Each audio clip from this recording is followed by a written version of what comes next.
जय हिंद दोस्तों। आइए दोस्तों शुरू करते हैं हिंदी की महत्वपूर्ण क्लास, जिसमें कि दोस्तों हम आपको डेली 30 दिन में 30 टॉपिक समाप्त कराएंगे। तो दोस्तों देखते हैं, इलाहाबाद हाई कोर्ट के लिए ये हमारी हिंदी स्पेशल रहेगी। जिस जिस टॉपिक से क्वेश्चन पूछे गए थे तो सभी टॉपिक हमने लिए हैं। डेली हम आपको एक टॉपिक कंप्लीट कराएंगे और उसके बाद हम आपको क्वेश्चन आंसर भी कराएंगे इसके। जैसे कि आज का टॉपिक हमारा क्या रहेगा, ये रहेगा संज्ञा। तो पहला टॉपिक है संज्ञा, उसके बाद है समास, तीसरा है तो बाकी के लिए एक शब्द, चौथा है अलंकार, पांचवा है मुहावरे, छठा है लोकोक्ति, सातवां है विलोम शब्द, आठवां हमारा सर्वनाम, नवा है क्रिया, दसवां है विशेषण और 11वां हमारा कारक और 12वां हमारा साहित्य का पोर्शन, जिसमें कि 4 से 5 क्वेश्चन आपके गद्यांश से पूछे जाएंगे।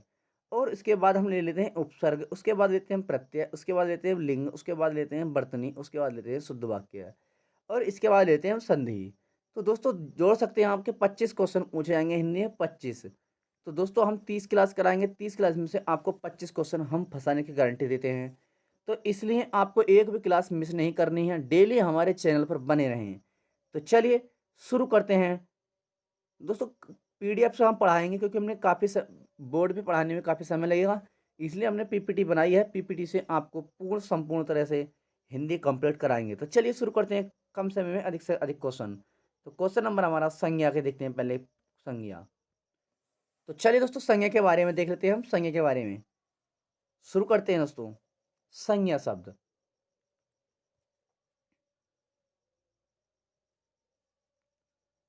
संज्ञा शब्द के बारे में देखते हैं। संज्ञा, संज्ञा शब्द दो शब्दों से मिलकर बना है। किस किस से बना है? सम प्लस ज्ञा। सम का अर्थ होता है सम्यक और ज्ञा का अर्थ होता है ज्ञान। तो इसे कहते हैं हम संज्ञा। तो दोस्तों सम का अर्थ होता है सम्यक और संज्ञा का अर्थ, ज्ञा का अर्थ होता है ज्ञान। संज्ञा शब्द का शाब्दिक अर्थ नाम है। क्या है दोस्तों? नाम है। संज्ञा शब्द का शाब्दिक अर्थ क्या है? तो दोस्तों ये नाम है, देख सकते हैं। संज्ञा क्या शब्द है? एक विकारी शब्द है दोस्तों। कैसा शब्द है? एक विकारी शब्द है। विकारी, संज्ञा एक विकारी शब्द है।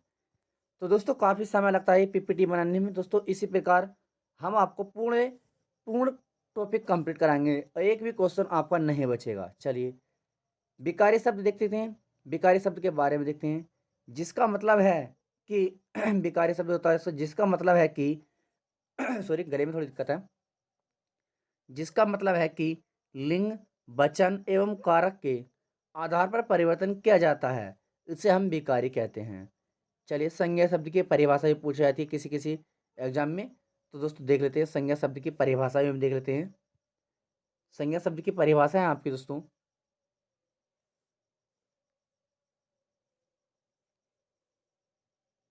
संज्ञा शब्द की परिभाषा है किसी व्यक्ति, वस्तु, स्थान, भाव, गुण एवं अवस्था आदि के नाम का बोध कराने वाले शब्द को संज्ञा कहलाते हैं या संज्ञा कहते हैं। किसी के लिए प्रयुक्त होने वाले शब्द उसके लिए एक संज्ञा कार्य कराता है, संज्ञा कार्य कराता है। जैसे देख लेते हैं दोस्तों हम। जैसे दोस्तों हमारा है राम, जंगल, सुंदरता, मंडल, डीजल, सेना आदि। ये क्या शब्द दोस्तों? संज्ञा शब्द हैं। संज्ञा मूल रूप से दो प्रकार की होती हैं। कितने की होती हैं? संज्ञा दोस्तों मूल रूप से दो प्रकार की होती हैं। कौन कौन सी होती हैं? यथार्थवाचक संज्ञा और दूसरी होती है आपकी भाववाचक संज्ञा। संज्ञा मूल रूप से दो प्रकार की होती हैं। दो प्रकार की कौन कौन सी? यथार्थवाचक संज्ञा और भाववाचक संज्ञा। चलिए देख लेते हैं दोस्तों। यथार्थवाचक संज्ञा में देख लेते हैं कौन कौन से आते हैं और भाववाचक में कौन सा आती है। यथार्थवाचक संज्ञा, जिन संज्ञाओं को हम देख सकते हैं, जिन संज्ञाओं को हम देख सकते हैं तो भी आती है आपकी यथार्थवाचक में। और भाववाचक संज्ञा कौन सी होती है दोस्तों? भाववाचक संज्ञा है दोस्तों आपसे परिभाषा भी मुझसे पूछा जा सकती है कि भाववाचक संज्ञा किसे कहते हैं। तो जिन संज्ञाओं को हम देख नहीं सकते उन्हें हम क्या कहते हैं? भाववाचक संज्ञा कहते हैं। भाववाचक संज्ञा। तो चलिए देख लेते हैं। यथार्थवाचक संज्ञा कितने प्रकार की? तो चार। कौन कौन सी?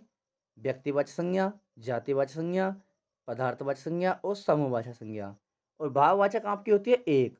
कितनी होती है? एक। आपसे क्वेश्चन पूछा जाता है भाववाचक संज्ञा कितने प्रकार की होती है? तो एक प्रकार की। कौन सी है?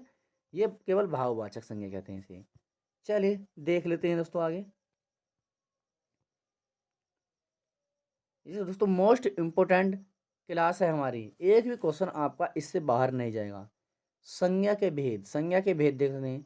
संज्ञा के भेदों को लेकर व्याकरण के विद्वानों मतदाताओं में मतभेद है। कुछ विद्वानों ने संज्ञा के 3 भेद बताए हैं, तो कुछ विद्वानों ने संज्ञा के कितने भेद बताए?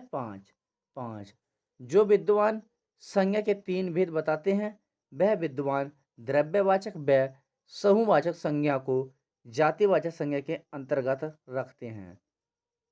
और नोट देख लेते हैं। नोट, संज्ञा के भेदों से संबंधित महत्वपूर्ण प्रश्न भी हम आपके लिए लेके आएंगे। संज्ञा के भेद देख लेते हैं। संज्ञा के भेद आपसे पूछा जा सकता है दोस्तों। संज्ञा के भेद, संज्ञा के भेद 3 प्रकार पर आधारित प्रश्न देखते हैं, और संज्ञा के 5 प्रकार पर आधारित प्रश्न देखते हैं। चलिए, उत्पत्ति के आधार पर संज्ञा कितने प्रकार की होती है? 3 उत्पत्ति के आधार पर। और व्युत्पत्ति के आधार पर संज्ञा के भेद होते हैं दोस्तों 3। और इसी प्रकार संज्ञा के भेद, सामान्य संज्ञा के भेद कितने होते हैं? 5। सामान्य संज्ञा के भेद होते हैं 5। अर्थ के आधार पर संज्ञा के कितने भेद होते हैं? आपके 5। चलिए इसी प्रकार देख लेते हैं। 3 कौन कौन से होते हैं? संज्ञा के उत्पत्ति के आधार पर संज्ञा के भेद, एक होता है आपका रूढ़ संज्ञा, दूसरा होता है यौगिक संज्ञा, तीसरा होता है आपका योग रूढ़ संज्ञा। और आधुनिक हिंदी के आधार पर संज्ञा के कितने भेद होते हैं? 3। आधुनिक हिंदी के आधार पर संज्ञा कितने होते हैं? 3। और इसी प्रकार देख लेते हैं, प्राचीन हिंदी के आधार पर संज्ञा के भेद 5 होते हैं। तो देख लेते हैं इन्हें कौन कौन से हैं। व्यक्तिवाचक संज्ञा, जातिवाचक संज्ञा, समूहवाचक संज्ञा, पदार्थवाचक संज्ञा और भाववाचक संज्ञा। चलिए देख लेते हैं अगले।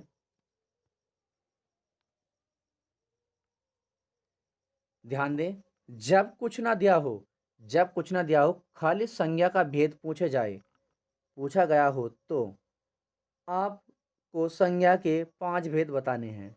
जब आपको कुछ नहीं दिया हो, केवल संज्ञा के भेद पूछे गए हों, तो कुल 5 भेद बताने हैं।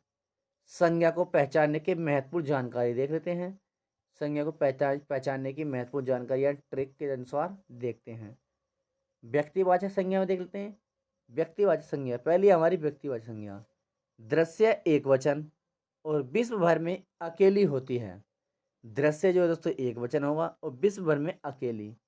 जातिवाचक संज्ञा देख लेते हैं। दृश्य एकवचन, बहुवचन जिसके समान और भी होते हैं उन्हें हम जातिवाचक संज्ञा कहते हैं। विश्व भर में उसके समान बहुत सी वस्तु हों तो वहाँ पर कौन सी संज्ञा होंगी? जातिवाचक संज्ञा। समूहवाचक संज्ञा के बारे में देखते हैं। तीसरा, दृश्य एकवचन, बहुवचन जैसे लगते हैं, समूह होता है, गिनती होती है, तो इसे हम कहते हैं समूहवाचक संज्ञा। तो दोस्तों इससे आसान आपको किसी यूट्यूब चैनल पर नहीं मिलेगा, क्योंकि दोस्तों आपके पास समय कम है, आपको पता ही है, डेट भी आ चुकी है, और नहीं कन्फर्म हुई तो दोस्तों कन्फर्म आ जाएगी जल्द से 102 दिन में। द्रव्यवाचक संज्ञा, दृश्य एकवचन हो, दृश्य दोस्तों एकवचन, बहुवचन जैसे लगते हों, माप तोल गिनती नहीं की जाती हो, माप तोल किया जाता हो और गिनती नहीं की जाती हो, टुकड़े किए जाने पर भी समान दिखाती है, तो इसे कहते हैं हम द्रव्यवाचक संज्ञा। चलिए एक बार रिपीट कर लेते हैं। भाववाचक संज्ञा, अदृश्य भाववाचक संज्ञा, एक वचन है, महसूस की जाती है, छू नहीं जा सकती। क्या? भाववाचक संज्ञा को हम छू नहीं सकते। भाववाचक संज्ञा बहुवचन में दिखे तो वह जातिवाचक संज्ञा हो जाती है। जातिवाचक संज्ञा हो जाती है। जैसे भाववाचक को जातिवाचक संज्ञा में परिवर्तन कीजिए, तो हम करते हैं। आपसे पूछा जा सकता है इंसानियत का जातिवाचक संज्ञा क्या होगा, तो ये हो जाएगा आपका इंसान। ईमानदारी का जातिवाचक क्या होगा? ईमान। ईश्वरत्व का जातिवाचक संज्ञा क्या होगा? आपका ईश्वर। ये पूछे जाते हैं आपसे दोस्तों। मोस्ट इंपोर्टेंट क्लास है हमारी, तो जो भी भाई बहन नया है अभी तक नहीं जुड़ा तो जुड़ जाएं जल्द से जल्द। क्षेत्रीयत्व का, तो दोस्तों ये होता है जातिवाचक संज्ञा क्षेत्रीय। नेक्स्ट, व्यक्तिवाचक संज्ञा के बारे में देखते हैं। व्यक्तिवाचक संज्ञा के बारे में, इसका बहुवचन नहीं बनाया जा सकता। व्यक्तिवाचक का दोस्तों बहुवचन नहीं बनाया जा सकता। मोस्ट इंपोर्टेंट, व्यक्तिवाचक संज्ञा का बहुवचन नहीं बनाया जा सकता। ऐसे शब्द जो किसी विशेष व्यक्ति, वस्तु, स्थान के अकेले होने का बोध कराए उसे हम क्या कहते हैं? व्यक्तिवाचक संज्ञा, जैसे उदाहरण के तौर पर देख लेते हैं हम। सीता अकेली है, राया अकेली है, शहर अकेला है, प्रेम एक है, मंदिर, गंगा, रामायण, दिल्ली आदि। चलिए ध्यान दें, देशों एवं शहरों के नाम, देशों एवं शहरों के नाम देख लेते हैं कौन से। ये आपके व्यक्तिवाचक संज्ञा में जो आते हैं, देश एवं शहरों के नाम व्यक्तिवाचक में लिखते हैं। भारत, पाकिस्तान, अमेरिका, चीन, जापान, दिल्ली, कोलकाता, पटना आदि। व्यक्तियों के नाम देख लेते हैं व्यक्तिवाचक में। राम, सीता, आंसू, दीपा, यानी रिंकी, राहुल, मुकेश आदि। समुद्रों के नाम देखते हैं। प्रशांत महासागर, काला सागर, हिंद महासागर और आदि। नेक्स्ट, दिशाओं के नाम उत्तर, दक्षिण, पूर्व, पश्चिम आदि। ये सब दोस्तों एक व्यक्तिवाचक संज्ञा है, व्यक्तिवाचक। पुस्तकों एवं समाचार पत्रों के नाम गीता, रामायण, अमर उजाला, दैनिक जागरण आदि। अगला, पर्वतों के नाम देखते हैं। पर्वत एवं चोटियों के नाम हिमालय पर्वत, अरावली पर्वत, कंचनजंगा चोटी और नंगा पर्वत चोटी। नेक्स्ट, दिन एवं महीनों के नाम देखते हैं। सोमवार, मंगलवार, बुधवार, जनवरी, फरवरी, मार्च आदि। अगला है ऐतिहासिक युद्धों एवं राष्ट्रीय घटनाओं के नाम। पानीपत का प्रथम युद्ध, बक्सर का युद्ध, भारत छोड़ो आंदोलन, नमक सत्याग्रह, चंपारण आंदोलन आदि। वस्तुओं के नाम उषा, पंखा, Reynolds pen, Eveready battery, Eveready battery और आदि। ग्रहों के नाम देखते हैं व्यक्तिवाचक संज्ञा में। ग्रहों के नाम बुध, शुक्र, यूरेनस, प्लूटो आदि। तो दोस्तों व्यक्तिवाचक से आपसे क्वेश्चन पूछा जाएगा तो इससे बाहर नहीं जाएगा। चलिए इसी प्रकार देखते हैं जातिवाचक संज्ञा के बारे में। दूसरा हमारा जातिवाचक संज्ञा। जातिवाचक संज्ञा के बारे में देखते हैं। जिन संज्ञाओं से एक ही प्रकार व्यक्ति वस्तु का बोध हो, जिन संज्ञाओं से एक ही प्रकार व्यक्ति का बोध वस्तु का बोध हो, जो शब्द पूरी जाति बताता हो या बताए या कराए, जो शब्द पूरी जाति का बोध कराए उसे हम जातिवाचक संज्ञा कहते हैं। जैसे जातिवाचक संज्ञा का प्रयोग एक वचन एवं बहुवचन दोनों में किया जाता है। जैसे लड़का से लड़के, पेन से पेने। चलिए उदाहरण के तौर पर देख लेते हैं जातिवाचक संज्ञा। पशु पक्षियों के नाम जैसे मोर, तोता, मैना, शेर, हाथी, हिरण, बाघ, कुत्ता, घोड़ा, गाय, भैंस आदि। व्यवसायों के नाम देख लेते हैं जातिवाचक संज्ञा में। किसान, मोची, कलाकार, लेखक, चौकीदार, वकील, डॉक्टर आदि। प्राकृतिक आपदाओं के तत्वों के नाम भूकंप, बाढ़, तूफान। ये व्यक्तिवाचक संज्ञा में आते हैं। ज्वालामुखी, मिठाई आदि। वस्तुओं के नाम पुस्तक, पेन, कुर्सी, मेज, फ्रिज, पंखा, मोबाइल, फूल, गमला आदि। नेक्स्ट, प्रशासनिक एवं राजनीतिक पदों के नाम तहसीलदार, जिला कलेक्टर, तहसील, नायब तहसील आदि। नेक्स्ट है रिश्तों के नाम माता पिता, भाई बहन, चाचा चाची आदि। पदों के नाम एसडीएम, उपसभापति, सभापति, सांसद और आदि। झीलों के नाम देखते हैं। झील, पहाड़, देश, नदी, जिला, शहर, आदमी और घर आदि। चलिए द्रव्यवाचक संज्ञा के बारे में देखते हैं। द्रव्यवाचक संज्ञा, द्रव्य नहीं तो समूहवाचक संज्ञा, जिसे हम समुदायवाचक संज्ञा भी कहते हैं। समूहवाचक संज्ञा जिसे हम समुदायवाचक संज्ञा भी कहते हैं। चलिए, वे शब्द जो किसी व्यक्ति वस्तु के समूह समुदाय का बोध कराते हैं। गिनती की जा सकती है, एक वचन होते हैं, बहुवचन जैसे लगते हैं। समूह दल का बोध कराता है। समूह दोस्तों दल का बोध कराते हैं। चलिए उदाहरण के तौर पर देख लेते हैं समूहवाचक में। गुच्छा, सेना, समिति, कक्षा, पुलिस, परिवार, आयोग, गण, जन, टोली, ढेर, पुस्तकालय, मंत्री परिषद, गोद, अकेले का गोद, जखीरा, मंच, पार्टी, गिरोह, झुंड, मेला, सभा, सम्मेलन और कुटुंब आदि। नेक्स्ट, फलों की एक टोकरी, जहाज़ों का एक।